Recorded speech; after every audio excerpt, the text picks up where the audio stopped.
Oi, gente, hoje é segunda-feira. Como sempre, eu gosto de refletir, dizendo obrigado a Deus por mais uma semana que Ele nos permite viver. Então, nós conseguimos acordar, tantos foram embora.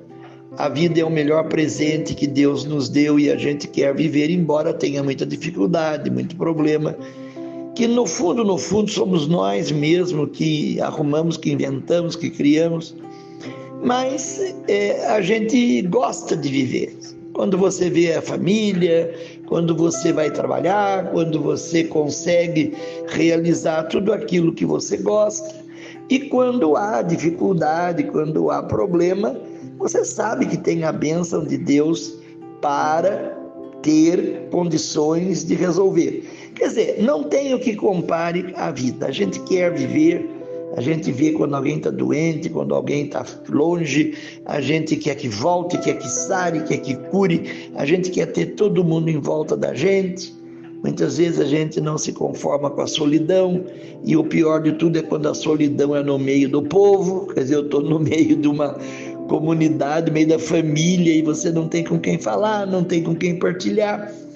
Então, claro, tudo isso, se você olhar friamente, parece problema. Mas quando você olha com fé, você lembra que Jesus disse: tem que abraçar a cruz. Ele foi muito honesto ao dizer que nós temos cruzes.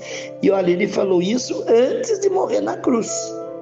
Ele não falou isso ressuscitado. Então ele estava já, não é nem prevendo, é porque ele via as pessoas do seu tempo sofriam nas cruzes que lhes eram impostas pelas autoridades, pelos juízes, nas condenações. Agora eu fico pensando, será que ele sabia que ele ia ser crucificado? A tendência que nós temos é de achar que ele sabia porque ele era Deus, filho de Deus, mas não. Enquanto ele estava vivo, ele era homem como nós. Um dia perguntaram para ele: mestre, quando é que vai ser o fim do mundo? Ele disse: não sei, só o Pai que está no céu é que sabe. Aí as pessoas ficam meio desiludidas, decepcionadas. Como é que ele não sabia? Não, ele era humano, ele não era bidu, como a gente chamava antigamente. Tem jovem aí que não vai saber o que é bidu, pensa que é nome de cachorro também.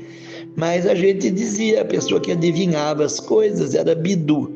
Jesus não era bidu, e nem os profetas, que tem gente que acha também que o profeta era aquele que profetizava, quer dizer, tipo, como é que chama? São Malaquias.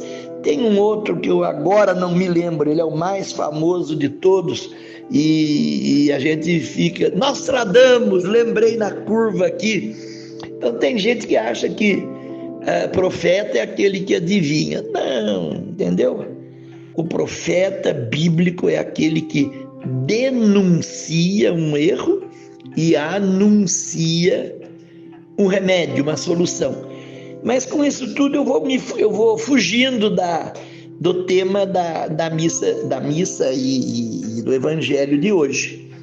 Então, segunda-feira, dia de alegria, porque nós ganhamos mais uma semana, apesar das cruzes, mas nós sabemos que quando abraçamos com coragem, Jesus ajuda a levar. Ele mesmo se transforma em nosso Simão Cirineu. Estou falando tudo isso para você não desanimar. E eu estou falando tudo isso para eu não desistir. Você sabe que eu vou contar um segredo para você. Ontem, meu Deus, eu disse, vou parar com o tal de oi, gente. Não estou fazendo chantagem nem terrorismo. Mas é tão difícil você parar, olhar o evangelho, olhar a realidade, tentar casar a realidade no evangelho. Não casa. E tem dia que o evangelho parece que está descrevendo o que está acontecendo. E o pior de tudo, descrevendo o que está acontecendo e você não pode falar. Não pode falar. Não pode falar por quê? Porque está com medo de ser preso? Não pode falar porque a temática do nosso programa é o evangelho. É a palavra de Deus. É a resposta que ele nos dá. e não esse desafio que a gente vê todo dia. Daí eu fico, mas se eu não falar, eu estou sendo alienado. O mundo está de perna para o ar e a gente falando, a túnica dos querubins é cor-de-rosa, a túnica do serafim é azul. Eu tenho tanto medo de ficar ridículo desse jeito, entendeu? Então, mas eu resolvi, não, eu vou fazer sim, eu vou sentar e vou dizer. O evangelho de hoje é aquele em que um funcionário do rei, lá do rei da Galileia, quem era o rei da Galileia? O famoso Herodes. E ele tinha lá um funcionário que estava com o filho doente, filho dele, e veio pedir para Jesus a cura. E Jesus disse, pode ir para sua casa, que seu filho está curado. E ele acreditou, foi, chegou lá, o filho estava curado, ele perguntou, que horas que foi isso? Foi tal hora, ele não olhou no relógio, que não tinha, mas não sei como é que ele sabia, que era a hora em que Jesus tinha dito lá, noutro lugar, pode ir que seu filho está curado. E ele ficou tão comovido, tão sensibilizado e tão agradecido, que ele e toda a família dele aderiu a Jesus. Não tinha batismo ainda, que Jesus não tinha instituído o batismo, mas eles passaram a respeitar Jesus, eles que eram todos da casa real, que eram todos ligados às autoridades, se colocaram humildes acompanhando o que Jesus diz. Então eu vou resumir para terminar. Segunda-feira, estamos começando uma nova semana.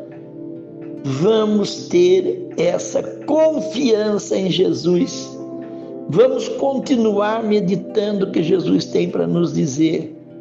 Vamos acreditar que Ele tem poder. Estou falando isso do coração, para que a gente possa se preparar bem para essa Páscoa. E nessa Páscoa nós sejamos curados como foi o filho do servidor do rei da Galileia.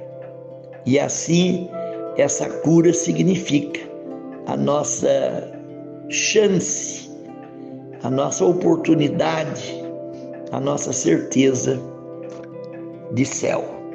Até amanhã, se Deus quiser.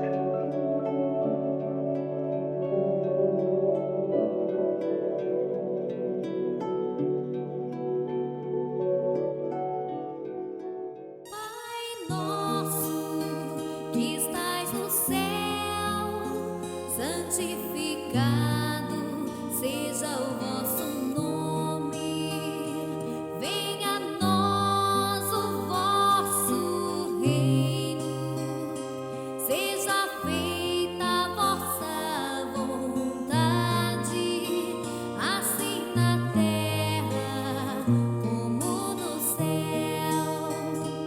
O pão nosso de cada dia nos dai hoje e perdoai nossas ofensas, assim como nós perdoamos a quem nos tem ofendido.